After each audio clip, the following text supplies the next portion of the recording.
ആത്മീയ ആരാധനയ്ക്കായി കടന്നു വന്ന എല്ലാ പ്രിയപ്പെട്ടവർക്കും കർത്തദാസന്മാർക്കും കർത്താവായ യേശുക്രിസ്തുവിൻ്റെ നാമത്തിൽ സ്നേഹവന്ദനത്തെ പ്രാരംഭമായിട്ട് അറിയിക്കട്ടെ. ഏറിയ പ്രാർത്ഥനയോടെ തുറന്നുള്ള അല്പസമയം നാം ഒരുമിച്ച് തിരുവചനത്തിന് മുമ്പാകെയായിരിക്കുമ്പോൾ ദൈവത്തിൻ്റെ പരിശുദ്ധാത്മാവിന് നമ്മോട് സംസാരിക്കാനുള്ള ദൈവിക ആലോചന ഇന്ന് പകലും കേട്ട് സമാധാനത്തോടെ ആശ്വാസത്തോടെ മടങ്ങുവാൻ കർത്താവ് നമുക്കിടയാക്കേണ്ടതിന് കർത്തൃക്കരങ്ങളിലേക്ക് നമ്മെ തന്നെ ഏൽപ്പിച്ചു കൊടുക്കാം. നമുക്ക് വേഗത്തിൽ വചനത്തിലേക്ക് പ്രവേശിക്കാം. വായിച്ച അനുഗ്രഹീത സങ്കീർത്തനത്തെ ഓർത്ത് ഞാൻ ദൈവത്തിന് സ്തോത്രം ചെയ്യുന്നു. അതിൻ്റെ തുടക്കത്തിലെ 2-3 വാക്യങ്ങൾ നമ്മൾ വായിക്കുമ്പോൾ ചില നല്ല കാര്യങ്ങൾ അവിടെ എഴുതിയിട്ടുണ്ട്. ഇത് ദൈവമക്കൾ ചെയ്യേണ്ടതാണ്. വായിച്ചാട്ടെ. അങ്ങനെയെങ്കിൽ ഒരു മിനിറ്റ് നിർത്തണേ. ഇനി ആ ലാസ്റ്റോടെ ചേർത്തൊന്ന് വായിക്കാം. യഹോവയ്ക്ക് സ്തോത്രം ചെയ്യുന്നത് നല്ലത്. അല്ലല്ല, അവിടെ പറയുന്നത് ഇങ്ങനെയാണ്: യഹോവയ്ക്ക് സ്തോത്രം ചെയ്യുന്നത് നല്ലത്, അത്യുന്നതനായുള്ളവേ. അങ്ങനെയെങ്കിൽ ഇതിനോടെല്ലാം ചേർത്ത് നല്ലതെന്നൊന്ന് പറയാമോ? വായിക്കുമ്പോൾ ഒന്നൂടെ വായിച്ചോളൂ. യഹോവയ്ക്ക് സ്തോത്രം നല്ലത്, അത്യുന്നതനായുള്ളവേ, നിന്റെ നാമത്തെ കീർത്തിക്കുന്നത് നല്ലത്.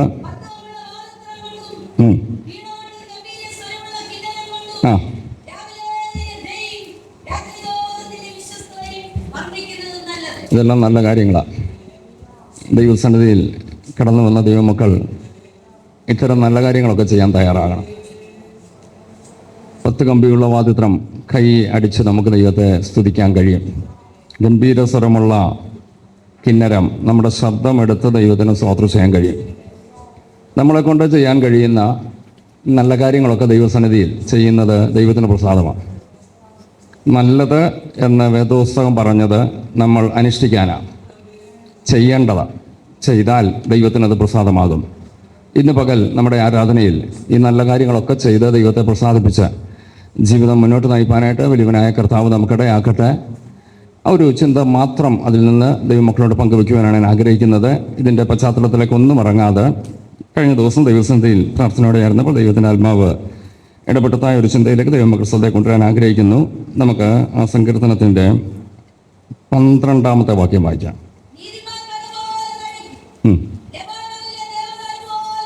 മതി.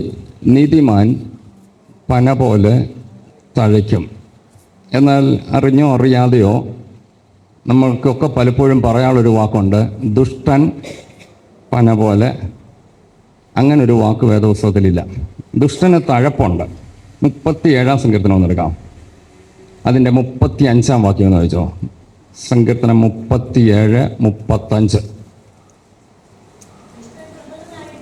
ദുഷ്ടൻ പ്രബലനായിരിക്കുന്നതും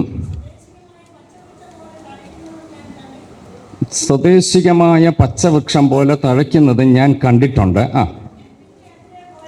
ഞാൻ പിന്നെ അതിലെ പോയപ്പോൾ അവൻ ഇല്ല. അവനെ കണ്ടതുമില്ല. ദുഷ്ടൻ്റെ വളർച്ച സ്വദേശികമായ പച്ചവൃക്ഷം പോലെ, പന പോലല്ല. നീതിമാൻ്റെ വളർച്ച പന പോലെ. ഈ പല പ്രാവശ്യം പറഞ്ഞ് പലരും പറഞ്ഞു കേട്ടിട്ടുണ്ട് ദുഷ്ടൻ. കാരണം നമുക്കറിയാമല്ലോ, നമുക്കൊക്കെ ഒരു ചിന്തയുണ്ട്, ദൈവത്തെ വിളിക്കുന്നവന് കിട്ടുന്നതിലും നന്മ ദൈവത്തെ വിളിക്കാത്തവർക്ക് കിട്ടും. ദൈവ വഴിയിൽ നടക്കാത്തവനും പെട്ടെന്നൊരു ഉയർച്ച കിട്ടും. പ്രാർത്ഥിച്ചിട്ടൊന്നുമല്ല, വേണ്ടാതീനമൊക്കെ കാണിച്ചവനൊക്കെ ഉയർന്നു കയറുന്നുണ്ട്. അപ്പം പെട്ടെന്ന് പറയാവുന്നൊരു വാക്കാണ് ദുഷ്ടൻ പന പോലെ ഇല്ല. പന പോലല്ല അവൻ തഴയ്ക്കുന്നത്, സ്വദേശികമായ പച്ചവൃക്ഷം പോലെ. നമുക്കറിയാമല്ലോ, ഈ മഴക്കാലത്ത് ഒരു ചെറിയ മരം നിങ്ങൾ കൊണ്ടുവച്ചെന്ന് കരുതുക, ഒരു തേക്കിൻ്റെ തയ്യ്. അത് അവിടെ വളർന്ന് വേര് പിടിക്കുന്നു. മഴയുള്ളത് കൊണ്ട് കാടും കൂട്ടത്തിൽ വളരും. അല്പസമയം കഴിഞ്ഞ് നോക്കിയാൽ തേക്കിൻ്റെ തൈ എന്ത് ചെയ്യുന്ന കാണത്തില്ല. പക്ഷെ മുന്നിൽ നിൽക്കുന്ന ഏതാ? കാടാ. നല്ല ചൂട് വരുമ്പോഴും തേക്ക് അവിടെ നിൽപ്പുണ്ട്, കാടെന്തി. ഇതാ ദുഷ്ടൻ്റെ തഴപ്പം. അനുകൂല സാഹചര്യങ്ങളിൽ ഒരൊറ്റ കയറ്റം കയറും. അല്പം കഴിയുമ്പം എന്ത് ചെയ്യാള്? ദുഷ്ടത പ്രവർത്തിച്ച് ഭൗതികമായോ ഏതെങ്കിലും മേഖലകളിലോ ഉയർന്നവർ ഇടക്കാലത്ത് ഒരു ഇടവേള വരെ തല ഉയർത്തി നിൽക്കും. ഇവിടെ വായിച്ച വാക്യത്തിൽ ഒന്നുകൂടെ വായിക്കാം. ദുഷ്ടൻ പ്രബലനായിരിക്കും. ഓരോ ദേശത്തിന് പ്രാദേശികമായ ആ സ്വദേശത്ത് വളരുന്ന സ്വദേശികമായ പച്ചവൃക്ഷം പോലെ ആ എന്ന് പറഞ്ഞാൽ ഈ സ്വദേശികമായ പച്ചവൃക്ഷം, കാട് അല്ലെങ്കിൽ ഒരു ചെടി, ഇതിന് ആയുസ് കുറവാണ്. പക്ഷെ തഴപ്പ് പെട്ടെന്നാണ്, ഉയർച്ച പെട്ടെന്നാണ്. കാണുമ്പോൾ ഓർക്കും ദൈവത്തെ സേവിക്കുന്നവന് ഉയർച്ച വരുന്നില്ല, അതുകൊണ്ട് ദൈവത്തെ വിളിക്കാത്തവൻ ഒറ്റച്ചാട്ടത്തിന് കുതിച്ചു കയറുന്നു. അവൻ നേട്ടങ്ങളുടെ ആ പട്ടികകൾ അങ്ങനെ നിരത്തുന്നു. പലതും അവനുണ്ട്. പക്ഷെ അടുത്ത വാചകം എഴുതിക്കുന്നത്, ആ ഞാൻ പിന്നെ അതിലേ പോയപ്പോൾ. അപ്പം ദുഷ്ടൻ്റെ തഴപ്പ് താൽക്കാലികം. ദൈവമക്കൾ നിരാശപ്പെടരുത്. ആരുടെയെങ്കിലും തഴപ്പ് കണ്ടുകൊണ്ട്, ആരുടെയെങ്കിലും ഉയർച്ച കണ്ടുകൊണ്ട് ദൈവത്തെ വിളിക്കാത്തവന് ഞാൻ ഉപവസിച്ചിട്ടും പ്രാർത്ഥിച്ചിട്ടും നേടാത്തത് പലതും നേടുന്നത് കണ്ടുകൊണ്ട് നിരാശപ്പെടുന്നതിന് പകരം പറ, അത് തൽക്കാലത്തേക്കാ. എന്നാൽ നീതിമാന്റെ വളർച്ചയോ? വായിച്ചു, ഇനി വീണ്ടും സങ്കീർത്തനത്തിൽ വന്നത് 92. നീതിമാൻ പന പോലെ. നീതിമാന്റെ തഴപ്പ് സ്ലോലിയ, ഗ്രാജുവലിയ, ചെറുകയാ പോകുന്നത്, പെട്ടെന്ന് തഴയ്ക്കത്തില്ല. പനയെക്കുറിച്ച് 1-2 വാക്കുകൾ ഞാൻ ഓർപ്പിക്കാം. മരുഭൂമിയിൽ വളരുന്ന വൃക്ഷങ്ങളിലൊന്നാണ് പന. നമ്മുടെ നാട്ടിലുമുണ്ട്, എന്നാൽ ഈന്തപ്പനയാണ് പ്രധാനമായിട്ട് ഉദ്ദേശിക്കുന്നത്. ഇത് മരുഭൂമിയിൽ വളരുന്നതാണ്. ഇതിൻ്റെ വളർച്ചയെക്കുറിച്ച് മനസ്സിലാക്കണമെങ്കിൽ ഇത് വേര് താഴേക്ക് ആദ്യം ഇറക്കും. വേര് താഴേക്കിറങ്ങി എവിടെ വെള്ളമുണ്ടോ അവിടം വരെ വേരെത്തും. ആ വെള്ളം വലിച്ചെടുത്ത് ഇത് വളരാൻ തുടങ്ങും. ഇതിൻ്റെ വളർച്ച വളരെ സ്ലോയാണ്. പക്ഷെങ്കിൽ ഇതിൻ്റെ വളർച്ചയ്ക്ക് ഒരു പ്രത്യേകതയുണ്ട്. ഇത് വളരെ സ്റ്റഡിയാണ്, നേരെ പോകത്തുള്ളൂ. എന്നോട് പറഞ്ഞോട്ടെ, നീതിമാൻ വളരുമ്പോൾ അവൻ വളഞ്ഞും പൊളഞ്ഞും വളരത്തില്ല, അവൻ നേരെ വളരും. കുറേശ്ശെ വളരും, പക്ഷെ ഈ വളർച്ച ദീർഘകാലം നിലനിൽക്കുന്ന വളർച്ചയാണ്. ദൈവപൈതലിനെ കുറിച്ച് ദൈവം ആഗ്രഹിക്കുന്നത് ഒരു ദൈവപൈതൽ ഒരു പന പോലെ വളരണമെന്നാണ്. ഞാൻ പറഞ്ഞല്ലോ, ദുഷ്ടൻ്റെ വളർച്ചയല്ല, പെട്ടെന്നുള്ള എടുത്തുചാട്ടമല്ല, വളരെ ചെറുകയാണെങ്കിലും ഇവൻ്റെ വളർച്ച ഉയരങ്ങളിലേക്കാണ്.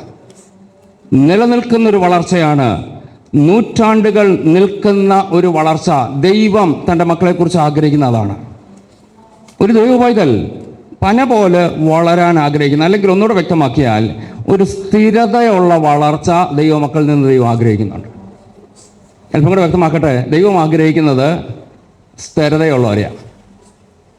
പെട്ടെന്ന് എടുത്തിയാടുന്നു, പെട്ടെന്ന് ഡൗൺ ആകുന്നു, വീണ്ടും അടുത്തൊരു ഉണർവ് കയറുമ്പോഴത്തേക്കും വീണ്ടും ഒരു കുതിപ്പ്, പിന്നെയും ഒരു കിതപ്പ്. ആ അവസ്ഥയല്ല ദൈവം ആഗ്രഹിക്കുന്നത്. അവർ വളർന്നുകൊണ്ടേയിരിക്കണം. ഞങ്ങളുടെ പറഞ്ഞോട്ടെ, ദൈവം ആഗ്രഹിക്കുന്ന സ്ഥിരതയുള്ളവരെയാണ്. ഇനി അല്പം കൂടെ ഇറങ്ങി പറഞ്ഞോട്ടെ, മനുഷ്യനും ആഗ്രഹിക്കുന്ന ആരെയാ? സ്ഥിരതയുള്ളവരെയാ. നമ്മൾ ചില ആൾക്കാരെ കുറിച്ചൊക്കെ പറയത്തില്ലേ, ഓ ഇന്ന പുള്ളിയോ, ഒരു സ്ഥിരതയുള്ള ആളല്ല. ഇന്ന് പറയുന്നതല്ല നാളെ പറയുന്നത്. ഇന്ന് വരാമെന്ന് പറഞ്ഞാൽ ഒരാഴ്ച കഴിഞ്ഞ് അങ്ങനെയുള്ളവർ ആരെങ്കിലും ഇഷ്ടപ്പെടുമോ? നിങ്ങളൊരാളെ ജോലിക്ക് വിളിച്ചെന്ന് കരുതുക. ആളിൻ്റെ സ്വഭാവം മനസ്സിലാക്കിയാൽ പെട്ടെന്ന് അടുത്ത് പറയുന്ന വാക്കെന്തുവാ? ഇതുവരെ ആരും പറഞ്ഞിട്ടില്ലേ, ഓ ആ പുള്ളിയെ വേണ്ടാന്ന്, ഒരു സ്ഥിരതയും ഇല്ലാത്ത മനുഷ്യനാണ്. ഞാൻ വീണ്ടും പറഞ്ഞോട്ടെ, ദൈവവും മനുഷ്യനും ആഗ്രഹിക്കുന്നത് സ്ഥിരതയുള്ളവരെ ആണെങ്കിൽ നമുക്ക് ദൈവത്തോട് പറയാം, കർത്താവേ, ദൈവത്തിനും മനുഷ്യനും പ്രസാദമുള്ള ഒരു ജീവിതം നയിക്കണമെങ്കിൽ എൻ്റെ ജീവിതം സ്ഥിരതയുള്ളതായിരിക്കണം. സ്ഥിരതയുണ്ടോ രക്ഷപ്പെടാം. ഞാൻ 1-2 ചിന്തകൾ വചനത്തിൽ നിന്ന് എടുത്തു കാണിക്കാൻ ആഗ്രഹിക്കുകയാണ്. ഈ സ്ഥിരത ജീവിതത്തിൽ ഉണ്ടെങ്കിൽ അവരുടെ ജീവിതമാണ് രക്ഷപ്പെട്ടിട്ടുള്ളത്.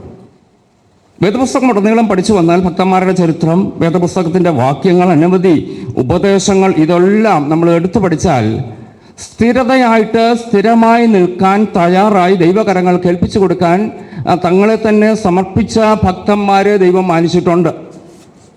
ഒരു വാക്യം ഞാൻ പ്രാരംഭത്തിൽ ഒന്ന് ഓർപ്പിക്കാം. യെശയ്യാ പ്രവചനം 26-ാം അധ്യായത്തിൻ്റെ 3-4 വാക്യങ്ങൾ നമുക്കൊന്ന് വായിക്കാം. ഈ സ്ഥിരത കൊണ്ട് എന്തെങ്കിലും പ്രയോജനമുണ്ടോ? സ്ഥിരമാനസൻ നിന്നിൽ ആശ്രയം വെച്ചിരിക്കൊണ്ട് നീ അവനെ പൂർണ്ണ സമാധാനത്തിൽ കാക്കും. ഇംഗ്ലീഷിലൊന്ന് വായിച്ചോളൂ. Isaiah chapter 26 verse 3 and 4. You will keep him in perfect peace, whose mind is stayed on you, because he trusts in you. Trust in the Lord forever, for in Yah the Lord is everlasting strength. അവിടെ വായിച്ച ആ ഒരു ഭാഗം ഞാൻ ഓർപ്പിക്കുന്നു. സ്ഥിരത നമ്മുടെ ജീവിതത്തിൽ, ദൈവമക്കളുടെ ജീവിതത്തിൽ, ഞാൻ പറഞ്ഞല്ലോ, പന ഒരു സ്ഥിരമായി വളരുന്നത് പോലെ ഒരു സ്ഥിരത ജീവിതത്തിലുണ്ടെങ്കിൽ, 3-ാം വാക്യത്തിൽ വായിച്ചത് സ്ഥിരമാനസൻ എന്ന് പറഞ്ഞാൽ എൻ്റെ മനസ്സ് സ്ഥിരമാണ്, ഇളക്കമില്ല. കാരണം ഞാൻ ആശ്രയിക്കുന്ന ആരില്ല, എൻ്റെ ദൈവത്തിലാണ്.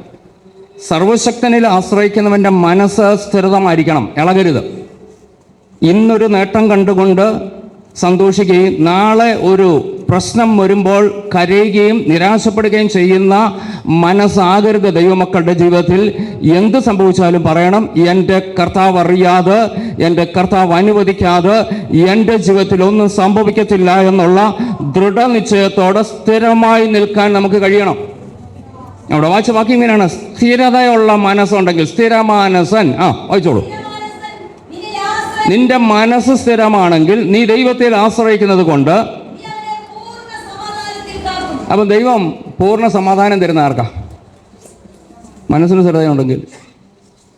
ഞാൻ ആദ്യം പറഞ്ഞല്ലോ, മനുഷ്യനും ദൈവവും ഇഷ്ടപ്പെടുന്നത് സ്ഥിരമാനസരെയാണ്. എൻ്റെ മനസ്സ് സ്ഥിരമാണെങ്കിൽ എന്തു വന്നാലും ഞാൻ ഇളകത്തില്ല. എന്തിനാ ഇളകുന്നത്? ഞാൻ ആശ്രയിക്കുന്ന ആരില്ല, എൻ്റെ ദൈവത്തിലാണ്. സർവശക്തനിൽ ഞാൻ ആശ്രയിക്കുന്നെങ്കിൽ ആ സർവശക്തൻ എൻ്റെ കൂടെ ഉള്ളിടത്തോളം കാലം എൻ്റെ മനസ്സിനെ ഇളക്കാൻ ലോകത്തൊരു ശക്തിക്കും കഴിയത്തില്ല.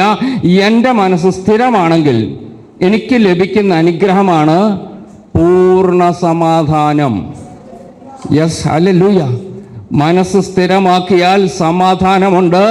അതിൻ്റെ ഫുൾനെസ്, ആ ഒരു പൂർണ്ണത ദൈവം എനിക്ക് തരും. നമുക്ക് ദൈവത്തോടൊന്ന് പ്രാർത്ഥിക്കാൻ, കർത്താവേ, ഈ ദിവസങ്ങളിൽ ഒരു പൂർണ്ണ സമാധാനത്തിൽ എൻ്റെ ജീവിതം നയിപ്പാൻ എൻ്റെ മനസ്സിനെ സ്ഥിരമാക്കണമേ. ഏൽപ്പിച്ചു കൊടുക്കാമോ? ദൈവം പ്രവർത്തിക്കാൻ ശക്തനാണ്. കാരണമുണ്ട്. 4-ാം വാക്യം കൂടെ വായിച്ചോളൂ. അവിടെയും പറയുന്ന ഭാഗം, യഹോവയാം യാഹിൽ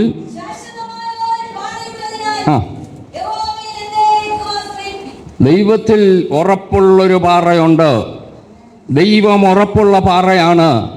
ദൈവത്തിൽ വിശ്വസിക്കുന്നവനും ഉറച്ചു നിൽക്കണം, സ്ഥിരമായി നിൽക്കണം. അങ്ങനെയെങ്കിൽ എൻ്റെ സമാധാനം എനിക്ക് നഷ്ടപ്പെടത്തില്ല. 2-ാമത്തെ ഗുണം ഞാൻ വേഗത്തിൽ പറഞ്ഞങ്ങ് പോവുകയാണ്. ഒന്ന് ഞാൻ പറഞ്ഞല്ലോ, ദൈവത്തിൽ ആശ്രയിച്ചാൽ, മനസ്സ് സ്ഥിരപ്പെട്ടാൽ 1-ാമത്തെ ഗുണം എനിക്ക് സമാധാനം കിട്ടും. 2, ദൈവത്തിൻ്റെ അടിസ്ഥാനങ്ങളൊക്കെ സ്ഥിരമാണ്. ദൈവത്തിൻ്റെ അടിസ്ഥാനങ്ങൾ മാറ്റിമറിയുന്നതല്ല. സങ്കീർത്തനത്തിന്റെ ഒരു ഭാഗത്ത് പറയുന്നുണ്ട്, അടിസ്ഥാനങ്ങൾ മറിഞ്ഞാൽ നീതിമാൻ എന്ത് ചെയ്യും? അങ്ങനെയെങ്കിൽ ആ സങ്കീർത്തനം തുടങ്ങുമ്പോൾ സങ്കീർത്തനക്കാരൻ പറയുന്നൊരു വാക്കുണ്ട്, ഞാൻ ദൈവത്തിൽ ആശ്രയം വെച്ചിരിക്കുന്നത്. ദൈവത്തിൽ ആശ്രയം വെച്ചാൽ എൻ്റെ ദൈവത്തിൻ്റെ അടിസ്ഥാനത്തിന് മാറ്റമുണ്ടാകത്തില്ല, ഇളക്കമുണ്ടാകത്തില്ല, തകർന്നു പോകത്തില്ല. ദൈവത്തിൻ്റെ അടിസ്ഥാനം ഉറച്ചതാണെങ്കിൽ ആ അടിസ്ഥാനം, തിമോത്തിയോസിന്റെ ലേഖനത്തിലേക്ക് ഒന്ന് പെട്ടെന്ന് വന്നിട്ടൊരു വാക്യം ഓർപ്പിക്കാൻ. 2 തിമോത്തിയോസ് 2-ാം അധ്യായത്തിൻ്റെ 19-ാം വാക്യം വായിച്ചോളൂ.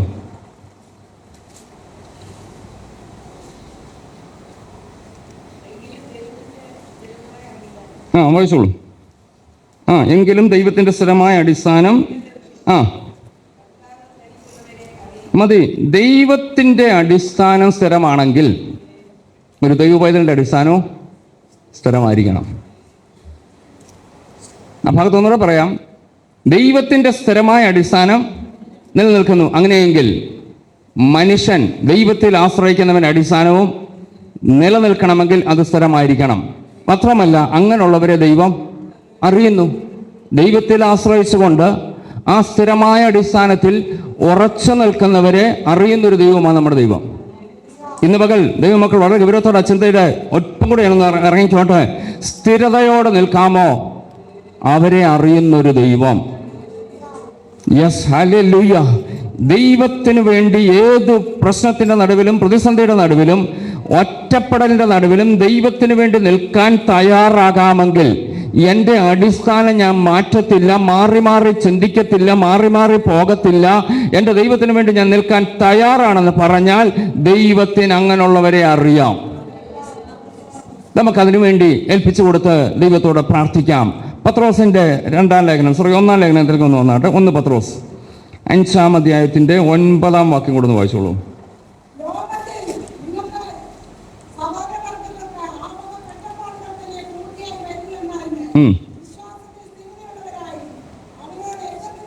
മതി. ആ ഭാഗത്ത് വായിച്ച ഭാഗം കൂടെ ഒന്നുകൂടെ ഒന്ന് വായിച്ചോളൂ. ലോകത്തിൽ ആ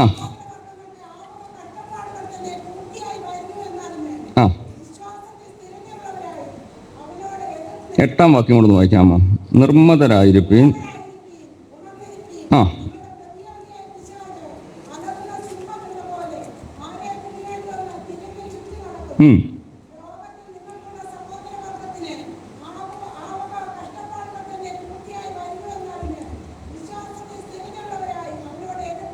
മതി. ഇനിയും അടുത്ത ഭാഗം കൂടെ വേഗത്തിൽ ഓർപ്പിക്കാം. എന്തിനാ സ്ഥിരത നമുക്ക് ആവശ്യം? പിശാചിനോട് എതിർത്ത് നിൽക്കണമെങ്കിൽ സ്ഥിരത വേണം. അല്പം ലളിതമായിട്ടങ്ങ് ഇറങ്ങി പറയാം. പിശാച് ഏറ്റവും കൂടുതൽ ആക്രമിക്കാൻ ആഗ്രഹിക്കുന്ന ആരെയാ? പറഞ്ഞോ. സ്ഥിരതയില്ലാത്തവർ. വിശ്വാസത്തിൽ ഉറച്ചു നിൽക്കുന്നു, എന്തു വന്നാലും പതറത്തില്ല, ഇവരുടെ വിശ്വാസം ഇവരെ ഇളക്കാൻ കഴിയത്തില്ലെന്ന് പിശാചിന് ബോധ്യമുണ്ടെങ്കിൽ അങ്ങനെയുള്ളവരുടെ അടുക്ക വന്ന് പിശാച് മെനക്കെടത്തില്ല. മനസ്സിലാകുന്നുണ്ടോ? പിശാച് പറയും, ഇന്ന ആളിൻ്റെ അടുക്ക ചെന്ന് എന്തൊക്കെ കാട്ടിക്കൂട്ടിയാലും അവരെ ഇളക്കാൻ പറ്റത്തില്ല, വെറുതെ എൻ്റെ സമയം മെനക്കെടുത്തണ്ട, നേരെ അടുത്ത ആളിൻ്റെ അടുക്ക ചെല്ലും. ഇനി നിങ്ങൾ തന്നെ ചിന്തിച്ചോണം, പോരാട്ടം ഉണ്ടാകുന്നെങ്കിൽ അതിൻ്റെ അർത്ഥം എന്നാ? എന്നെ ഇളക്കാൻ പറ്റുമെന്ന് അറിയാവുന്നതുകൊണ്ടാണ് വരുന്നത്. പിന്നെ ദൈവത്തിൻ്റെ കൃപയും പലരുടെ പ്രാർത്ഥനയും ദൈവത്തിൻ്റെ വചനവും ദൈവത്തിൻ്റെ സ്നേഹവും കൊണ്ടൊക്കെ ദൈവം എന്തോ ചെയ്തേക്കുക, പിടിച്ചു നിർത്തിയേക്കുക. എന്താ എല്ലാവരും മൗനമായി പോയി? ഇനിയിപ്പോൾ ആരും ആ സാക്ഷ്യം പോലും പറയത്തില്ലല്ലോ പോരാട്ടം ഉണ്ടെന്ന്. നിങ്ങൾക്കെതിരെ പോരാട്ടമുണ്ടെങ്കിൽ അതിൻ്റെ അർത്ഥം നിങ്ങൾക്ക് സ്ഥിരതയില്ലെന്നാ. നിങ്ങളൊന്ന് സ്ഥിരമായിട്ട് നിന്ന് നോക്ക്. ഞാൻ പറഞ്ഞിട്ട് പിശാചിന് ആരെ വീഴിക്കണമെന്ന് അറിയാം. കാരണം അവന് ഒത്തിരി ജോലിയുണ്ട്. അപ്പം പെട്ടെന്ന് ഒരൊറ്റ തെള്ളിയാൽ താഴെ പോകുന്നതിൻ്റെ അടുക്ക് ചെന്ന് പിശാച് അടുത്ത് വരും. എന്നാൽ എത്ര തെള്ളിയാലും എത്ര മല്ലിട്ടാലും അവനെ വീഴിക്കാൻ പറ്റത്തില്ലെന്ന് അറിയാവുന്നതിൻ്റെ അടുക്കൽ മെനക്കെടാൻ വരത്തില്ല. വേറെ എത്രയോണം കിടക്കുന്നു. അങ്ങനെയെങ്കിൽ ഈ ദിവസം ദൈവമക്കളെ, വിശ്വാസത്തിൽ സ്ഥിരതയുണ്ടെങ്കിൽ, ഞാൻ വീണ്ടും പറയുന്നു, പിശാചിനോട് എതിർക്കാൻ കഴിയും. ആ ലേഖനത്തിൽ തന്നെ പറയുന്ന മറ്റൊരു ഭാഗത്തുണ്ടല്ലോ, നിങ്ങൾ പിശാചിനോട് എതിർത്ത് നിന്നാൽ പിശാച് നിങ്ങളെ വിട്ട്. യാക്കോബിൻ്റെ ലേഖനത്തിൽ ആ വാക്യം കൊടുത്ത് വായിച്ചോളൂ. യാക്കോബിൻ്റെ ലേഖനത്തിലാണ് ആ ഭാഗം എഴുതിയിരിക്കുന്നത്. ആ 4-ാം അധ്യായം എടുത്ത് 4:7 വായിച്ചേ. ആകയാൽ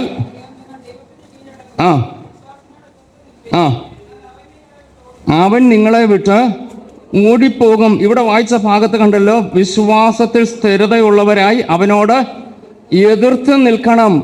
വിശ്വാസത്തിൻ്റെ സ്ഥിരതയുണ്ടോ? എനിക്ക് എതിർത്ത് നിൽക്കാൻ കഴിയും. ഞാൻ എതിർത്ത് നിന്നാൽ പിശാച് എന്നെ വിട്ട് ഓടിപ്പോകും. Yes, hallelujah. ഇന്ന് പകൽ ദൈവമക്കളെ ഞാൻ ആവർത്തിച്ച് പറഞ്ഞോട്ടെ, പലപ്പോഴും നമ്മുടെ നേരെ പിശാച് വന്ന്, നമ്മുടെ വീട്ടിൽ വന്ന്, നമ്മുടെ തലമുറയുടെ അടുക്ക വന്ന്, നമ്മുടെ വ്യക്തിപരമായ അല്ലെങ്കിൽ കുടുംബത്തിലൊക്കെ വന്ന് അവൻ പല ക്രിയകൾ കാണിക്കുന്നെങ്കിൽ അതിൻ്റെ അർത്ഥം പിശാചിന് മനസ്സിലായി ഇത് സ്ഥിരതയില്ലാത്തവരാ. നമ്മൾ സ്ഥിരതയുള്ളവരാണെങ്കിൽ നിങ്ങൾക്ക് എതിർത്ത് നിൽക്കാൻ കഴിയും. അവനോട് എതിർത്ത് നിൽപ്പിൻ. വിശ്വാസത്തിൽ സ്ഥിരതയുള്ളവരായി വായിച്ചോ, വാക്യം വായിച്ചോളൂ. വിശ്വാസത്തിൽ സ്ഥിരതയുള്ളവരായി അവനോട് എതിർത്ത് നിൽപ്പീൻ. വിശ്വാസത്തിൽ സ്ഥിരതയുണ്ടോ? നിനക്ക് എതിർത്ത് നിൽക്കാൻ കഴിയും. നിന്റെ അടുക്കൽ ജയിക്കത്തില്ലെന്ന് കണ്ടാൽ പിശാചിനെ വിട്ട് ഓടിപ്പോകും. കൃപ, ദൈവകൃപ. ഈ ദിവസങ്ങൾ നമ്മൾ ഒരുമിച്ച് പറയാൻ കഴിയണം, കർത്താവേ, ലോകത്തിൽ ഞങ്ങൾക്കുള്ള സഹോദരവർഗങ്ങൾക്ക് തന്നെ ഈ വക കഷ്ടപ്പാടുകൾ പൂർത്തിയായി വരുന്നുണ്ട്. ഓരോരുത്തർക്കും പ്രശ്നമുണ്ട്, രോഗമുണ്ട്, വേദനയുണ്ട്, ബുദ്ധിമുട്ടുകളുണ്ട്. എന്നാൽ ഇതിൻ്റെ നടുവിൽ കർത്താവേ, പിശാച് ഞങ്ങളുടെ നേരെ വരുമ്പോൾ വിശ്വാസത്തിൻ്റെ ഉറപ്പോട് പിശാചിനോട് എതിർത്ത് നിൽക്കാനുള്ള കൃപ എനിക്ക് തരണമേ. ഇന്ന് പകലത് പ്രാപിച്ച് മടങ്ങാമോ?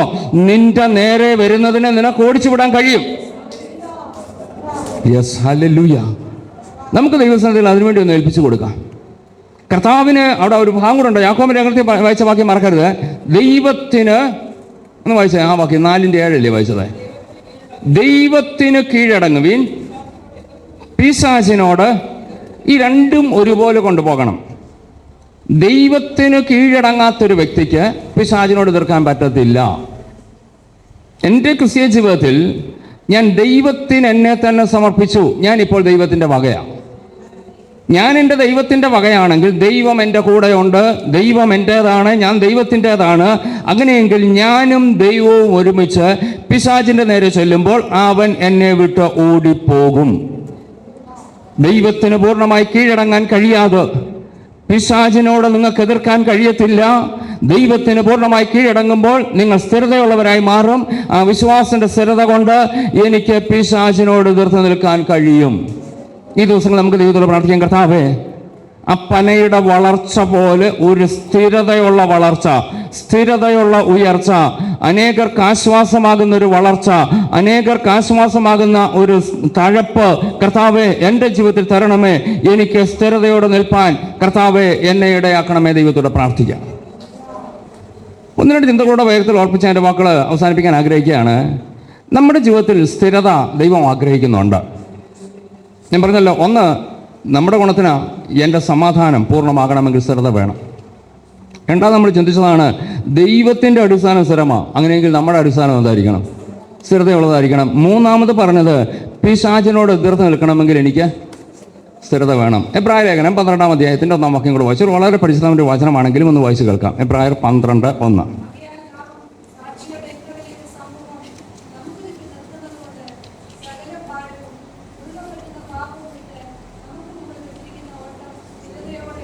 മതി. എബ്രായ ലേഖനത്തിൽ അപ്പോസ്തലൻ പൗലോസ് പറയുന്ന ഭാഗവും മറക്കരുത്. അവിടെ പറയാം, ആകയാൽ നാമും സാക്ഷികളുടെ ഇത്ര വലിയൊരു സമൂഹം നമുക്ക് ചുറ്റും നിൽക്കുന്നു. 11-ാം അധ്യായത്തിൽ സാക്ഷികളുടെ ഒരു വലിയ പട്ടിക നമുക്കറിയാം. ഹാബേൽ മുതൽ ഇങ്ങോട്ടുള്ള പുതിയ നിയമ ഭക്തന്മാരുടെ ഒക്കെ ചരിത്രം അവിടെ എടുത്തു കാണിക്കുന്നുണ്ട്. ഈ ഭക്തന്മാർ അല്ലെങ്കിൽ സാക്ഷികൾ കർത്താവിന് വേണ്ടി നിന്നവരുടെ ചരിത്രം പറഞ്ഞിട്ട് അവിടെ പറയുകയാണ്, ആകയാൽ നാമും സാക്ഷികളുടെ ഇത്ര വലിയ സമൂഹം നമുക്ക് ചുറ്റും നിൽക്കുന്നുണ്ട്. ഓർക്കണം, ഞാൻ ഇന്ന് അനുഭവിക്കുന്ന കഷ്ടതയിലൂടെ കടന്നുപോയ അനവധി ഭക്തന്മാരെ വേദപുസ്തകം എടുത്തു കാണിക്കുന്നു. ഹാബേൽ, നമുക്കറിയാം, ആ ചരിത്രം ഇങ്ങോട്ട് ഓരോരുത്തരുടെ പഠിച്ചു വരുമ്പോൾ കാണാൻ കഴിയുന്നുണ്ട്. ഇവരുടെ എല്ലാം വസ്തുത എടുത്ത് പറയുകയാണ്, ഇവർക്കൊക്കെ എന്തൊക്കെ നേരിട്ടോ അതിൻ്റെ ഏതെങ്കിലും ഒരു പ്രത്യേക വശങ്ങൾ നമ്മളും കടന്നു പോയിട്ടുണ്ട്. ഹാബേൽ നേരിട്ടത്, നോഹ നേരിട്ടത്, അബ്രഹാം നേരിട്ടത്, ഇവരുടെയൊക്കെ ജീവിതത്തിൽ ഇവരേതൊക്കെ പ്രശ്നങ്ങളെ, പ്രതിസന്ധികളെ അഭിമുഖീകരിച്ചിട്ടുണ്ടോ അതുപോലെയോ അതിൻ്റെ സമാനമായതോ നേരിട്ടവരോട് പറയുകയാണ്, സാക്ഷികളുടെ വലിയ സമൂഹം നമ്മുടെ ചുറ്റുമുണ്ട്. നമ്മളെ കൊണ്ട് പറ്റത്തില്ല എന്ന് നമ്മൾ പറഞ്ഞാൽ കർത്താവ് ഇവരെ ഇങ്ങോട്ട് വിളിക്കും. ഹാബേലിനെ വിളിച്ചു പറയും, സാക്ഷി എന്ന് പറഞ്ഞേ. നോഹയെ വിളിച്ചു പറയും, നിന്റെ സാക്ഷി എന്ന് പറഞ്ഞേ. ഈ ഭക്തന്മാരുടെ ഓരോരുത്തരുടെയും ചരിത്രങ്ങൾ എടുത്ത് നോക്കുക. ഇവരെ വിളിച്ചേച്ച് നമ്മുടെ സാക്ഷ്യം കേൾക്കുമ്പോൾ ദൈവം പറയും, ഇവരുടെ സാക്ഷ്യം കൂടെ ഒന്ന് കേൾക്കുക. ഇത് കഴിയുമ്പം നമ്മളെന്താ പറയും? കർത്താവേ, വേണ്ട, ഇനി ആരുടെയും സാക്ഷ്യം എനിക്ക്. ഇവരൊക്കെ ഇത്രയും കഷ്ടം സഹിച്ചവരാ, ഞാനെന്തോ സഹിക്കുന്നു. നമ്മൾ പലപ്പോഴും നമ്മുടെ വിഷയം വലുതായി കാണുന്നു. പക്ഷെങ്കിൽ നമ്മൾ ഓർത്തോണം, ഇതിലും വലിയ വിഷയം അനുഭവിക്കുന്ന പലരും എവിടെയൊക്കെയോ ഉണ്ട്. സാക്ഷികളുടെ ഈ വലിയ സമൂഹത്തെ ചുറ്റിലും നിർത്തിക്കൊണ്ട് പറയുകയാണ്, വായിച്ചോളൂ. സകല ഭാരവും സകല ഭാരവും അവിടെ പറഞ്ഞിരിക്കുന്ന വാക്കുണ്ട്, ഈ ഓട്ടം ഓടുമ്പോൾ എല്ലാ ഭാരവും എടുത്തിട്ടേച്ച് ഓടണം. ഭാരവും കൊണ്ട് ഓടരുത്. ഭാരവും കൊണ്ട് ഓടിയാൽ ക്ഷീണിക്കാനുള്ള സാധ്യതകളുണ്ട്. നമുക്കറിയാമല്ലോ, ഓരോ ഭാരവും സ്പോർട്സിൽ അല്ലെങ്കിൽ അത്ലറ്റിക്സ് ഓടുന്ന ആൾക്കാരെയൊക്കെ നമ്മൾ കണ്ടിട്ടുണ്ടല്ലോ. തലയിൽ ഒരു ലോഡും വെച്ചുകൊണ്ട് ആരും ഓടത്തില്ല, ഓടാനൊക്കത്തില്ല, അനുവദിക്കത്തുമില്ല. എത്രയും ഭാരം കുറഞ്ഞിരിക്കാമെങ്കിൽ ഓട്ടത്തിന് അത്രയും കൂടെ സ്പീഡ് കിട്ടും. വ്യക്തമായി ഓർക്കണം, സകല ഭാരവും, ഒരുപക്ഷെ ചിലരുടെയൊക്കെ ഭാരം ആരെങ്കിലുമൊക്കെ ആയിരിക്കും, അയൽവാസിയായിരിക്കും, ബന്ധുവായിരിക്കും, സഹോദരങ്ങളായിരിക്കും, വീട്ടിനകത്തായിരിക്കും, ചുറ്റുവട്ടത്തായിരിക്കും, ജോലി സ്ഥലത്തായിരിക്കും. എവിടെയെങ്കിലുമുള്ള എന്തെങ്കിലും ഭാരമെടുത്ത് തലയെ വെച്ചുകൊണ്ട് ഓടാമെന്ന് കണ്ടാൽ ഓട്ടം നടക്കത്തില്ല, ഓട്ടത്തിന് സ്ഥിരതയുണ്ടാകത്തില്ല. കാരണം ഈ ഭാരം, വേദപുസ്തകം വളരെ വ്യക്തമായിട്ട് പറയുന്നു, സകല ഭാരവും സകല ഭാരവും. ഞാൻ മുമ്പൊരിക്കൽ പറഞ്ഞ ഒന്നുകൂടെ ആവർത്തിച്ചോട്ടെ. ജോസഫും തൻ്റെ സഹോദരന്മാരും ഓടുന്നുണ്ട്, ലക്ഷ്യത്തിലേക്ക് ഓടുക. ജോസഫിനെ ഭാരപ്പെടുത്തിയ 10 സഹോദരന്മാർ, ഈ 10 പേരും ജോസഫിനെ ഭാരപ്പെടുത്തിയവരാ. പക്ഷെ ഓട്ടത്തിൽ ഈ ഭാരവും കൊണ്ട് ഓടിയാൽ ജോസഫ് എങ്ങും എത്തത്തില്ലായിരുന്നു. ഓടുവാണെങ്കിൽ ജോസഫ് ഈ 10 എണ്ണത്തിനെയും എടുത്തുകൊണ്ട് ഓടണം. ഓട്ടം ശരിയാകത്തില്ല. ജോസഫ് 10നെയും എടുത്ത് താഴെ ഇട്ടു, ഫ്രീ ആയിട്ടൊരോട്ടം ഓടി. ആ ഓട്ടം ചെന്ന് നിന്നത് ആ മിസ്രൈമിലെ പ്രധാനമന്ത്രി കസേരയിൽ അതാണ് എത്തിച്ചേർന്നത്. എന്തുകൊണ്ടാ? ഭാരമില്ലാതെ ഓടിയിട്ടാണ്. സഹോദരന്മാരോട് ചോദിച്ച്, ഇവരുടെ ഓട്ടത്തിൽ എപ്പോഴും ഇവർക്ക് ജോസഫുണ്ട്. ഒരുത്തനെയും താങ്ങിക്കൊണ്ടാണ് അവർ ഓടുന്നത്. ഇന്ന് പകൽ ദൈവമക്കളെ, ആത്മാവിലൊരു ദൂതി ഞാൻ പറഞ്ഞോട്ടെ, നിങ്ങൾ ഓടുമ്പോൾ ഒരു ഭാരവും എടുത്തുകൊണ്ട് ഓടരുത്. ആരോടെങ്കിലും വ്യക്തിപരമായി ഭാരമുണ്ടെങ്കിൽ ഇത് താത്തു വെച്ചിട്ട് ഓടാൻ തയ്യാറാകാമെങ്കിൽ നിങ്ങൾക്ക് ലക്ഷ്യത്തിലെത്താൻ കഴിയും. ഇല്ല എങ്കിൽ എവിടെയൊക്കെയോ ഞാൻ തളർന്നു പോകാൻ സാധ്യതയുണ്ട്. സകല ഭാരവും മുറുകെ പറ്റുന്ന പാപവും. ഇംഗ്ലീഷിൽ അതിന് കൊടുത്തേക്കുന്ന വാക്ക് പെട്ടെന്ന് എന്നെ വീഴിക്കാൻ കഴിയുന്ന ചില വള്ളികൾ. അങ്ങനെ ഒരു ട്രാൻസ്ലേഷൻ, ഇത് NKJV എന്തോന്ന് എനിക്ക് അറിഞ്ഞുകൂടാ. ഒരു ട്രാൻസ്ലേഷൻ ഞാൻ വായിച്ചപ്പോൾ കണ്ടത്, ചില വള്ളികൾ പോലെ ഓട്ടത്തിനിടയിൽ എന്നെ തട്ടിയിടാൻ സാധ്യതയുള്ള പാപങ്ങൾ. വായിച്ചു തരുന്നത്.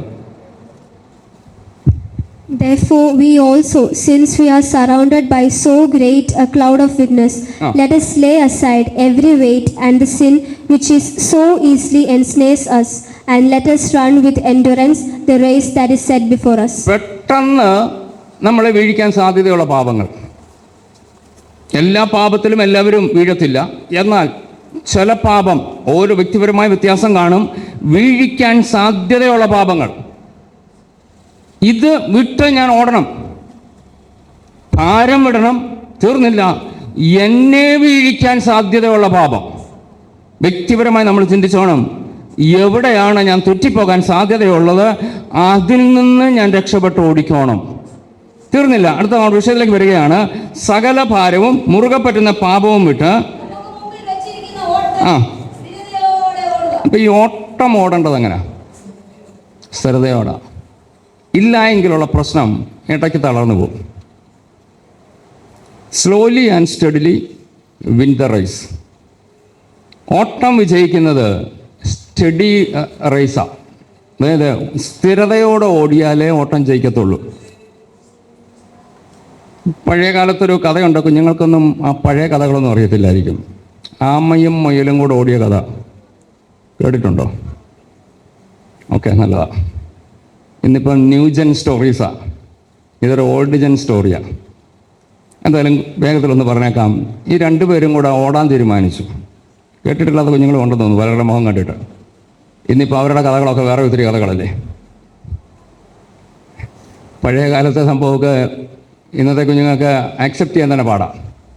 എനിവേ, രണ്ടും ഫ്രണ്ട്സാണ്, ആമയും മുയലും ഫ്രണ്ട്സാണ്. രണ്ടുപേരും കൂടെ ഓടാൻ തീരുമാനിച്ചു. ഒരു ബെറ്റ് വെച്ചു. മുയൽ പറഞ്ഞു, നമുക്കൊന്ന് ഓടാം, ആര് ജയിക്കും?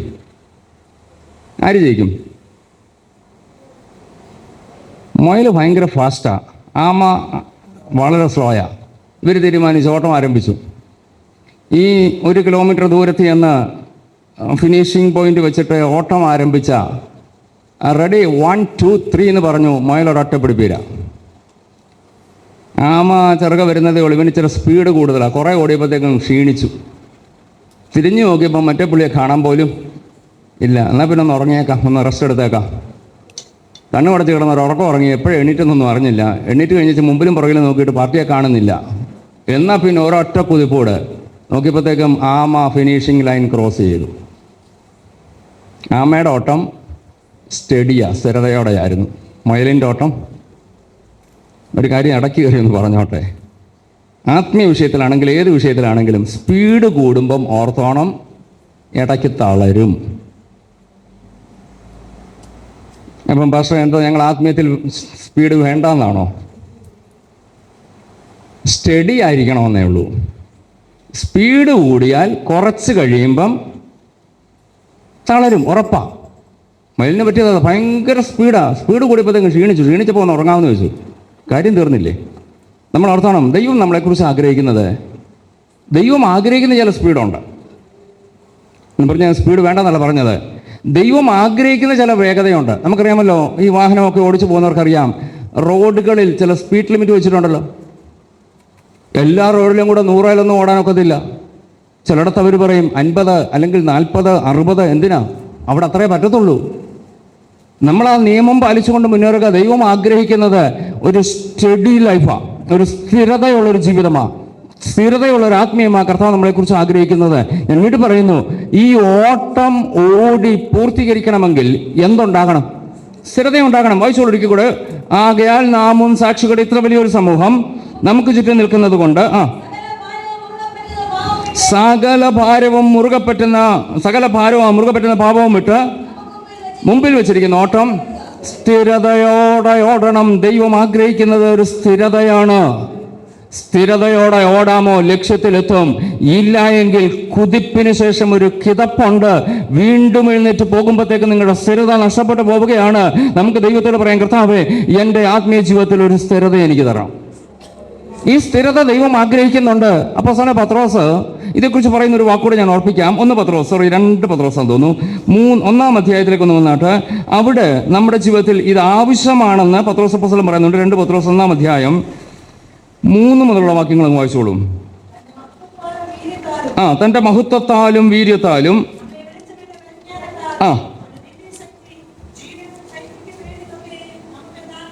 ജീവനും ഭക്തിക്കും വേണ്ടത് ദൈവം ഓൾറെഡി നമുക്ക് ദാനം ചെയ്തിട്ടുണ്ട്. അവയാൽ ദൈവം നമുക്ക് തന്നേക്കുന്നത് വിലയേറിയതും അതിമഹത്തായ വാഗ്ദത്തങ്ങൾ ദൈവം നമുക്ക് നൽകിയിരിക്കുന്നു.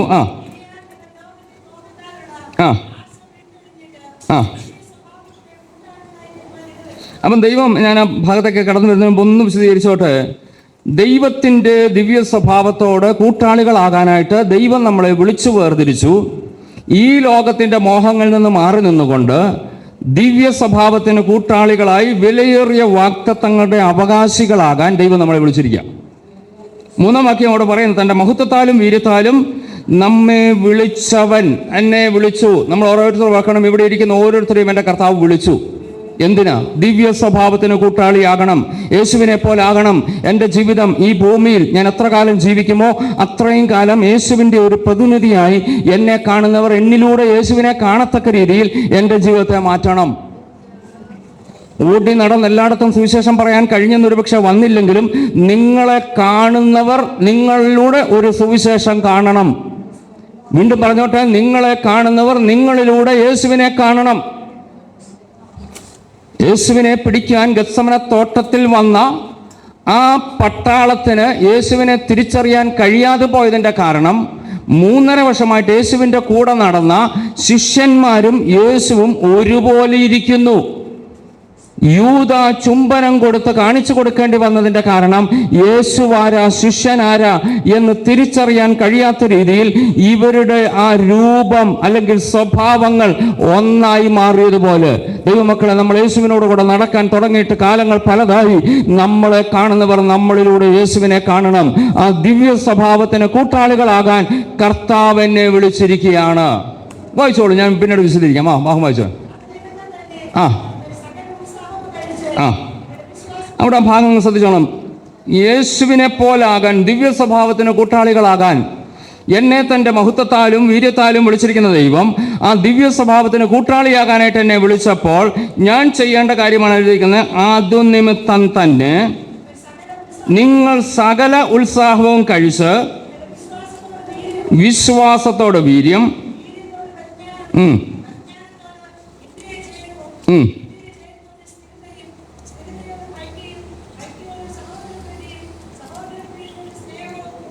മതി. അങ്ങനെയെങ്കിൽ ദൈവത്തിന് വചനം വളരെ വ്യക്തമായിട്ട് പറയുന്നു, ഞാൻ ചെയ്യേണ്ട കാര്യമാണ് സ്ഥിരത. ബാക്കിയെല്ലാം അങ്ങ് നമ്മുടെ വിഷയത്തിലേക്ക് മാത്രം വരാം.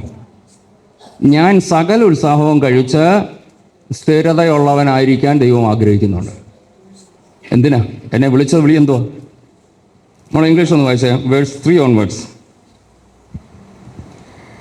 As his divine power has given to us all things that pertain to life and godliness through the knowledge of him who called us by glory and virtue, by which have been given to us exceedingly great and precious promises, that through these you may be partakers of the divine nature. അവിടെ ഭാഗം വായിച്ചല്ലോ. വളരെ വിലയേറിയ വിലപ്പെട്ട വാഗ്ദത്തങ്ങൾ, അനുഗ്രഹങ്ങൾ തന്ന് എന്നെ ആ ദിവ്യ വിളിയാൽ വിളിച്ച് ഭൂമിയിലാക്കിയത് ദൈവത്തിൻ്റെ ദിവ്യ സ്വഭാവത്തിൻ്റെ ഭാഗമാകാനാണ്. ഈ ദൈവത്തിൻ്റെ ദിവ്യ സ്വഭാവത്തിൻ്റെ ഭാഗമാകണമെങ്കിൽ അടുത്ത വാചകം പറയുമ്പോൾ അതുനിമിത്തം തന്നെ നിങ്ങൾ സകല ഉത്സാഹവും കഴിച്ച്, ഞാൻ ഇടഭാഗം വിട്ടേച്ച് പറഞ്ഞോട്ട്, ഞാൻ സ്ഥിരതയുള്ളവനായിരിക്കണം. ഞാൻ സ്ഥിരതയുള്ള വ്യക്തിയാകാൻ സകല ഉത്സാഹവും കഴിക്കണം. കാരണം എന്നെ വിളിച്ചത് ദിവ്യ വിളിയല്ല.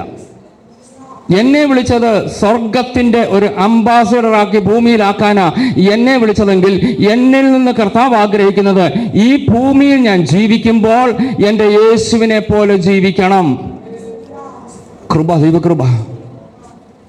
വർഷങ്ങൾക്ക് മുമ്പ് ഒരു കമ്മ്യൂണിസ്റ്റ് രാജ്യത്ത് ഒരു മനുഷ്യൻ ജോലിക്ക് വേണ്ടി കടന്നുപോയി. നടന്ന സംഭവമാണ്. സുവിശേഷം പറയാനൊക്കത്തില്ല, അന്നേരം തല വിട്ടു. തൻ്റെ ജീവിതം യേശുവിനെ പോലെ. വർഷങ്ങൾ അദ്ദേഹം അവിടെ ജോലി ചെയ്തു. അതിനുശേഷം റിട്ടയർഡായി താൻ നാട്ടിലേക്ക് വന്നു. അതിനുശേഷം ആ ദേശത്ത് സുവിശേഷത്തിൻ്റെ വാതിൽ തുറന്നു. സുവിശേഷകന്മാർ, മിഷണറിമാർ അവിടെ കടന്നു ചെന്ന് സുവിശേഷം പറഞ്ഞു. യേശുവിനെ കുറിച്ച് പറഞ്ഞപ്പോൾ ആ നാട്ടുകാർ പറഞ്ഞൊരു കാര്യമുണ്ട്.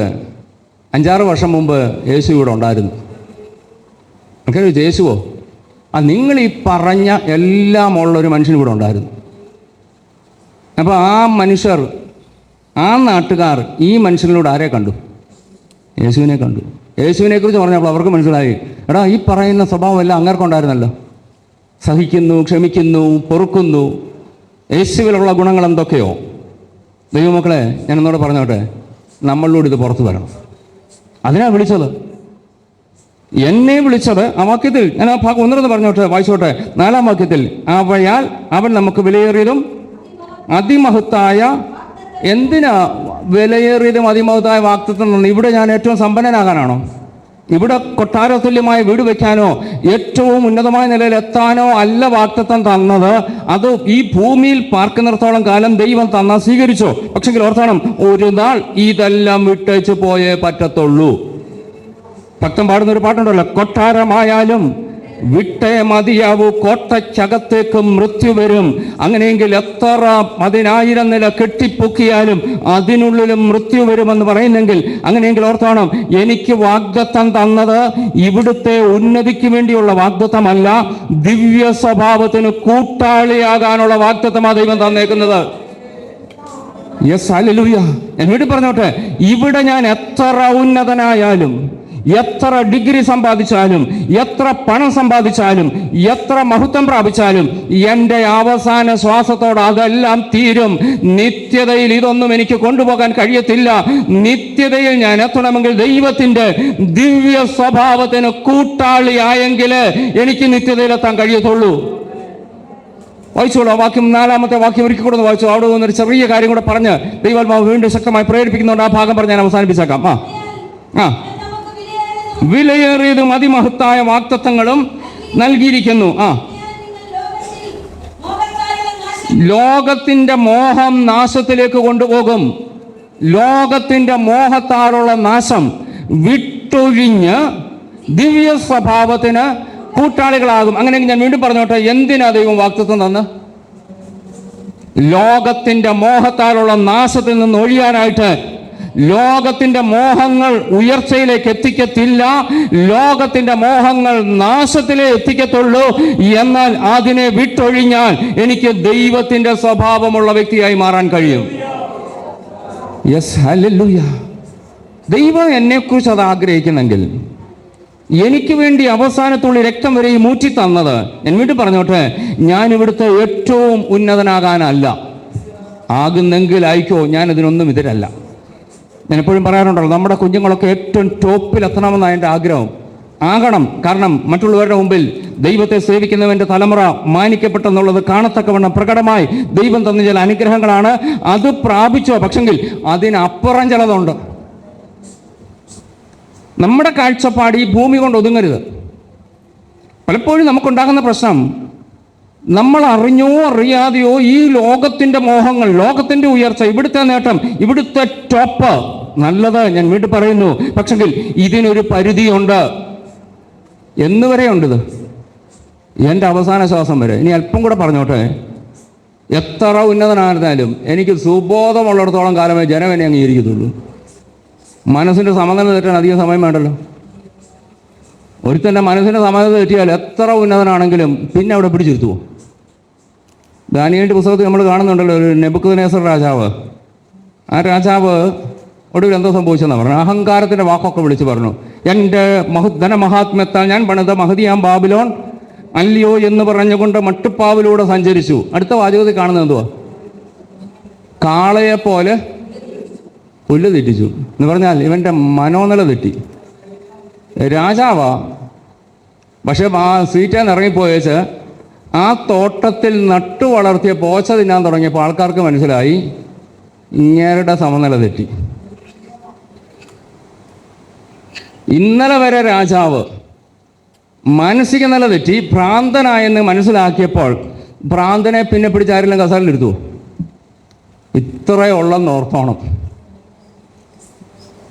നമ്മുടെ മനസ്സിൻ്റെ സമനില തെറ്റാൻ അധികം സമയമൊന്നും വേണ്ട. ദൈവത്തോട് പ്രാർത്ഥിക്കാൻ. ആ മനസ്സിൻ്റെ സമനില തെറ്റിയവൻ 7 വർഷം മഴ നനയുന്നു, വെയിൽ കൊള്ളുന്നു, നടക്കുക. ഇന്നലെ വരെ കസേരയിൽ സിംഹാസനത്തിൽ ആരെവിടെ എന്ന് പറഞ്ഞാൽ ഉത്തരവ് പാലിക്കാനായിട്ട് വന്നുകൊണ്ടിരുന്നവർ ആ കസേരയിൽ നിന്ന് ഇറക്കി വിട്ടവൻ ഇന്ന് പോച്ചയും തിന്നുകൊണ്ട് വെയിൽ കൊള്ളുന്നു, മഴ നനയുന്നു, ഒന്നും വിഷയമല്ല, നടക്കുന്നു. ഇവനെ ആ കസേരയിൽ നിന്ന് ഇറക്കി വിട്ടു. ഞാൻ വീണ്ടും പറഞ്ഞോട്ടെ, എത്ര പ്രതാപവും ഇത്രയേ ഉള്ളെന്ന് ഓർത്തോണം. ഇനിയും അവസാന ശ്വാസം വരെയും സുബോധമുണ്ടെങ്കിൽ എൻ്റെ അവസാന ശ്വാസം കൊണ്ട് അതും തീർന്നു. വടക്കിന് വന്നേച്ച് ആരെങ്കിലും ഒക്കെ കുറേ നല്ല വാക്കുകൾ പറയും, അച്ചായൻ നല്ലതായിരുന്നു, അമ്മാമ്മ നല്ലതായിരുന്നു, അങ്ങനായിരുന്നു ഇങ്ങനായിരുന്നു എന്നൊക്കെ പറഞ്ഞു പോകും. അതിനപ്പുറത്തേക്കൊന്നുമില്ല. ഈ പറയുന്നവരും അല്പസമയം കഴിയുമ്പോൾ ആളിനെ മറക്കും. എന്നാൽ ഇതിനപ്പുറം ഒരു ജീവിതമുണ്ട്. ദൈവം എന്നെ ഈ ഭൂമിയിൽ വിളിച്ചത് ഇതിനപ്പുറത്തേക്കാണ്. Yes, hallelujah. ഞാൻ വീണ്ടും പറഞ്ഞോട്ടെ, നമ്മുടെ കാഴ്ചപ്പാട് ഈ ലോകം കൊണ്ട് ഒതുങ്ങരുത്. ഇതിനപ്പുറമുണ്ട്. ദിവ്യ സ്വഭാവത്തിന് കൂട്ടാളിയാകാനായിട്ട് എൻ്റെ കർത്താവ് എന്നെ വിളിച്ചെങ്കിൽ എൻ്റെ ആയുസ് കൊണ്ട് എൻ്റെ യേശുവിൻ്റെ ഒരു ചെറുപതിപ്പായി എന്നെ കാണുന്നവർ എന്നിലൂടെ യേശുവിനെ കാണത്തക്കവണ്ണം കർത്താവേ എൻ്റെ ജീവിതത്തെ ഒന്ന് രൂപാന്തരപ്പെടുത്തി എടുത്തണമേ എന്ന് ദൈവമക്കൾ പ്രാർത്ഥിക്കാൻ തയ്യാറാകണം.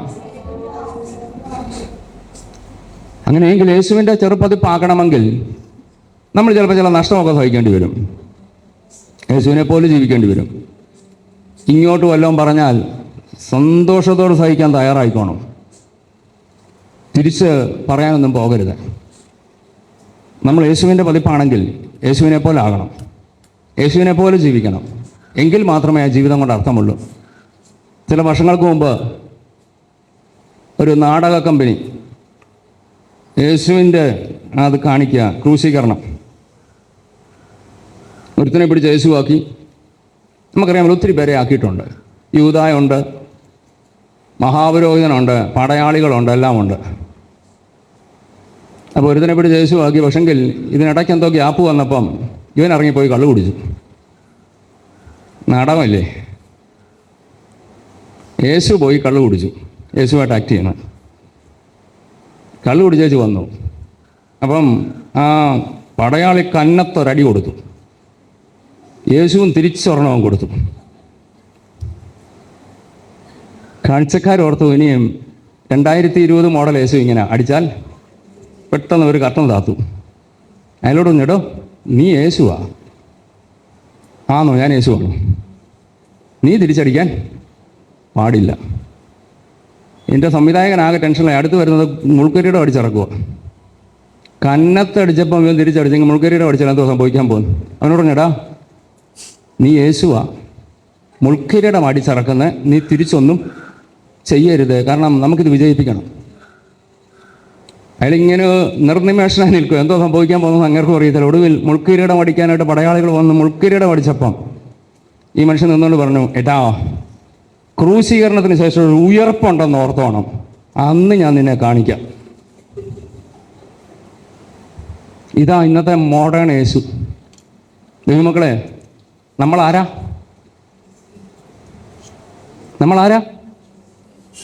യേശുവിൻ്റെ പതിപ്പാ. സാഹചര്യം വരുമ്പം ഞാൻ കാണിച്ചു തരാമെന്ന് പറഞ്ഞാൽ അതിൻ്റെ അർത്ഥം എന്നാ? ഞാൻ യേശു അല്ല, ഞാൻ ആക്ട് ചെയ്യുക. മനസ്സിലാവുന്നുണ്ടോ? നമ്മൾ പലപ്പോഴും എന്ത് ചെയ്യുക? ആക്ട് ചെയ്താൽ ഇതൊക്കെ സംഭവിക്കും. യേശു ആണെങ്കിലോ, ആക്ട് ചെയ്തവൻ അടിച്ചപ്പം തിരിച്ചടിക്കണമെന്ന് തോന്നി. ആക്ട് ചെയ്തവന് മുൾക്കിരീടം അടിച്ചപ്പോൾ വീണ്ടും തല്ലരുതെന്ന് സംവിധായകൻ പറഞ്ഞതുകൊണ്ട് അവൻ വാക്കാൽ മറുപടി കൊടുത്തു. ഒറിജിനൽ യേശുവോ? എന്തോ ചെയ്ത്? കന്നത്തടിച്ചിട്ട് തിരിച്ചടിച്ചോ? മുൾക്കിരീടം അടിച്ചപ്പോൾ അവരോട് അതും ഇതും പറഞ്ഞോ? ഞാൻ എൻ്റെ വാക്ക് ഇവിടെ അവസാനിപ്പിക്കും മുമ്പ് ഒന്നുകൂടെ പറഞ്ഞോട്ടെ, നമ്മൾ ഒറിജിനൽ യേശുവാണെങ്കിൽ, യേശുവിൻ്റെ പതിപ്പാണെങ്കിൽ അത് നമ്മളിലൂടെ വിടും. ഇനിയും അതല്ല, ഇത് പറയാൻ വന്നതല്ല, പക്ഷെ എനിക്ക് അറിഞ്ഞുകൂടാ എന്താണെന്ന് ദൈവാത്മാവിനെ കൊണ്ട് പറയിക്കുന്നു. ഞായറാഴ്ചകളിൽ യേശുവായി ആക്ട് ചെയ്താൽ തിങ്കളാഴ്ച നിന്റെ ഒറിജിനാലിറ്റി വെളിപ്പെടും. സൂക്ഷിച്ചോണം, ആക്ട് ചെയ്യരുത്. ആരാധനയിൽ നമുക്ക് യേശുവായിട്ട് ആക്ട് ചെയ്യാം, പക്ഷെങ്കിൽ അടുത്ത ദിവസം ചില സാഹചര്യങ്ങൾ വരുമ്പോൾ ഈ ആക്ട് ആണെങ്കിൽ വെളിപ്പെടും. ഒറിജിനൽ ആണെങ്കിൽ ഞാൻ യേശുവിൻ്റെ സ്വഭാവം അവിടെയും കാണിക്കും. ആഴ്ചയുടെ 7 ദിവസവും ദിവസത്തിന്റെ 24 മണിക്കൂറും യേശുവിൻ്റെ ഒറിജിനൽ സ്വഭാവം കാണിക്കാനാണ് കർത്താവ് എന്നെ വിളിച്ചത്.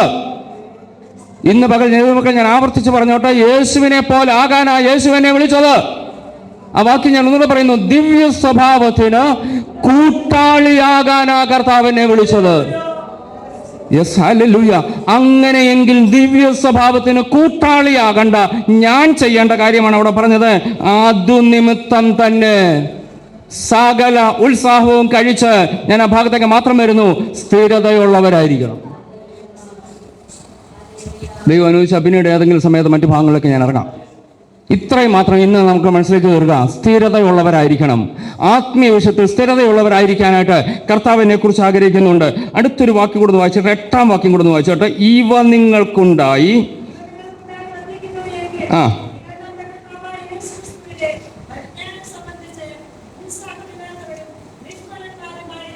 മതി. അവിടെ പറഞ്ഞ ഭാഗം ശ്രദ്ധിച്ചല്ലോ. ഇത് നിങ്ങൾക്കുണ്ടെങ്കിൽ, സ്ഥിരതയുണ്ടെങ്കിൽ, ആ പറഞ്ഞ ലിസ്റ്റാ. ഇതെല്ലാം കൂട്ടിക്കോളാനാണ് പറഞ്ഞേക്കുന്നത്, ആഡ് ചെയ്യണമെന്ന്. ഒരെണ്ണം കൊണ്ട് അവസാനിപ്പിക്കരുത്. അവിടെ തുടങ്ങിയെന്താ അവിടെ പറഞ്ഞേക്കുന്നത്? അത് നിർത്താൻ സകല ഉത്സാഹം കഴിച്ച നിങ്ങളുടെ വിശ്വാസ പ്ലസ് വീര്യം, പ്ലസ് പരിജ്ഞാനം, ഇതെല്ലാം ആഡ് ചെയ്തോണം, കൂട്ടണം. എനിക്ക് വിശ്വാസമുണ്ട്, മതി, അവിടെ കൊണ്ട് നിർത്തല്ലേ. വിശ്വാസത്തിൻ്റെ കൂടെ വീര്യം കൂടെ കൂട്ടണം, വീര്യത്തിൻ്റെ കൂടെ പരിജ്ഞാനം കൂട്ടണം, പരിജ്ഞാനത്തിൻ്റെ കൂടെ ഇന്ദ്രിയജയം കൂട്ടണം, ഇന്ദ്രിയജയത്തിൻ്റെ കൂടെ സ്ഥിരത കൂട്ടണം, സ്ഥിരതയോടെ കൂടെ ഭക്തി കൂട്ടണം, ഭക്തിയോടുകൂടെ സഹോദരപ്രീതി കൂട്ടണം, സഹോദരപ്രീതിയോടുകൂടെ സ്നേഹം കൂട്ടണം. ഇതെല്ലാം കൂടെ ആഡ് ചെയ്തെങ്കിലേ ഉദ്ദേശിക്കുന്ന റിസൾട്ട് കിട്ടത്തുള്ളൂ. Yes, hallelujah. ചെറിയ ക്ലാസ്സിൽ മാത്തമാറ്റിക്സിനൊക്കെ ആൻസർ കൊടുത്തെന്ന് വെച്ചോ, 25 ആണ് ആൻസർ. ഇടയ്ക്ക് 6, 7, 8 ഇങ്ങനെ കുറേ സംഖ്യകളും കൊടുത്തിട്ട് കുറേ ബ്ലാങ്ക് കിട്ടിയിട്ടുണ്ട്. അപ്പോൾ കറക്റ്റ് വന്നെങ്കിലേ ആൻസർ ഏതാകത്തുള്ളൂ, 25 വരത്തുള്ളൂ എന്ന് പറഞ്ഞു. ഇതെല്ലാം കൂടെ കൂട്ടിയെങ്കിലേ കറക്റ്റ് ആകത്തുള്ളൂ. തൽക്കാലം ഞാൻ പറഞ്ഞ് അവസാനിപ്പിച്ചോട്ടെ. സ്ഥിരതയുണ്ടോ നമുക്ക് രക്ഷപ്പെടാം. അവിടെ വായിച്ചേക്കുന്ന 8-ാം വാക്യത്തിൽ, ഇവ നിങ്ങൾക്കുണ്ടായി വർദ്ധിക്കുന്നുവെങ്കിൽ നിങ്ങൾ നമ്മുടെ കർത്താവായ യേശു ക്രിസ്തുവിൻ്റെ പരിജ്ഞാനം സംബന്ധിച്ച് ഉത്സാഹമില്ലാത്തവരും. അപ്പോൾ ഇത് എനിക്ക് ഉണ്ടെങ്കിൽ ഞാൻ ആരല്ല? വായിച്ചേ, നമ്മൾ ഇംഗ്ലീഷ് ഒന്ന് വായിച്ചേ, വേഴ്സ് 8 വായിച്ചേ. ഇവ നിങ്ങൾക്കുണ്ടായി വർദ്ധിക്കുന്നുവെങ്കിൽ, ആ ഭാഗം ഒന്ന് വായിച്ചേ. For if these things are yours and abund, you will be neither barren nor unfruitful in the knowledge of our Lord Jesus Christ. ഞാൻ ഫലമില്ലാതെ പോകത്തില്ല. എന്നെക്കുറിച്ച് ദൈവം ആഗ്രഹിക്കുന്ന ഫലം കിട്ടണമെങ്കിൽ എനിക്കിതുണ്ടാകണം. അടുത്ത വാക്യം കൂടെ വായിച്ചോളൂ, 9 വായിച്ചേ. അവയില്ലാത്തവനോ എന്ന് പറഞ്ഞാൽ ഈ പറയപ്പെട്ടതിൽ നമുക്ക് തൽക്കാലം ഇത് മാത്രം എടുക്കാം. സ്ഥിരതയില്ലാത്തവനോ,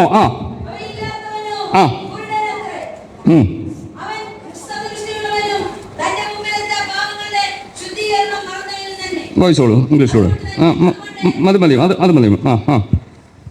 For he who lacks these things is short-sighted even to blindness, and has forgotten that he was cleansed from his old sins. മതി, നമ്മളൊക്കെ എടുത്തോളം ഓർക്കണം. സ്ഥിരതയില്ലെങ്കിൽ ഞാൻ കുരുടനാണ്, ഞാൻ ഹ്രസ്വദൃഷ്ടിയ, തൽക്കാലത്തേത് മാത്രമേ എനിക്ക് കാണാൻ കഴിയുന്നുള്ളൂ. അല്ലെങ്കിൽ ഒന്നുകൂടെ പറഞ്ഞാൽ, ഈ ലോകത്തിലുള്ളത് മാത്രമേ എനിക്ക് കാണാൻ കഴിയത്തുള്ളൂ. ഞാൻ വീട് പറയുന്നു, ഇതിനപ്പുറം ഒരു ലോകമുണ്ട്, ഇതിനപ്പുറം ഒരു ജീവിതമുണ്ട്. എൻ്റെ ജീവിതത്തിൽ സ്ഥിരതയില്ലെങ്കിൽ എനിക്ക് ഇവിടുത്തേതൊക്കെ കാണാം.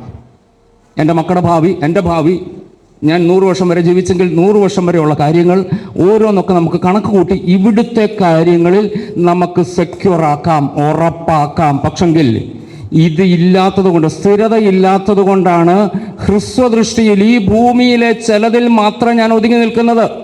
അതിൻ്റെ തൊട്ടുമുകളിൽ വായിച്ചല്ലോ, ഇവ 8-ാം വാക്യത്തിൽ, ഇവ നിങ്ങൾക്കുണ്ടായി വർദ്ധിക്കുന്നുവെങ്കിൽ കർത്താവായ യേശുക്രിസ്തുവിൻ്റെ പരിജ്ഞാനം സംബന്ധിച്ച് ഉത്സാഹമുള്ളവരായിരിക്കും. നിത്യതയെക്കുറിച്ചൊരു വാഞ്ച കാഴ്ചപ്പാട് എനിക്കുണ്ടാകും. ഞാൻ ഫലമുള്ളവനായി മാറും. ഇതില്ലെങ്കിൽ ഞാൻ കുരുടനാകും, ഷോർട്ട് സൈറ്റഡ് ആകും. തൊട്ടു മുമ്പിലുള്ളത് മാത്രം കാണും, ഈ ഭൂമിയെ മാത്രം കാണും. ഞാൻ വാക്കിവിടെ അവസാനിപ്പിച്ചോട്ടെ. നമുക്ക് ദൈവത്തോടൊന്ന് പ്രാർത്ഥിക്കും. കർത്താവേ, ഒരു സ്ഥിരതയുള്ള ജീവിതം നയിപ്പാൻ എന്നെ സഹായിക്കണമേ. സ്ഥിരതയില്ലെങ്കിൽ നമ്മൾ പരാജയപ്പെട്ടു പോകും. സ്ഥിരതയില്ലെങ്കിൽ എൻ്റെ സമാധാനം നഷ്ടപ്പെട്ടു പോകും. നമുക്ക് ദൈവത്തോടൊന്ന് പ്രാർത്ഥിക്കാം. കർത്താവേ, സ്ഥിരത ഉള്ളൊരു ജീവിതം നയിപ്പാൻ. Yes, hallelujah. സ്ഥിരമാനസൻ ദൈവത്തിൽ ആശ്രയിക്കാൽ അവനെ പൂർണ്ണ സമാധാനത്തിൽ കാക്കുമെന്ന് വചനം പറയുന്നെങ്കിൽ എനിക്ക് സ്ഥിരതയുണ്ടോ? എനിക്ക് സമാധാനമുണ്ട്.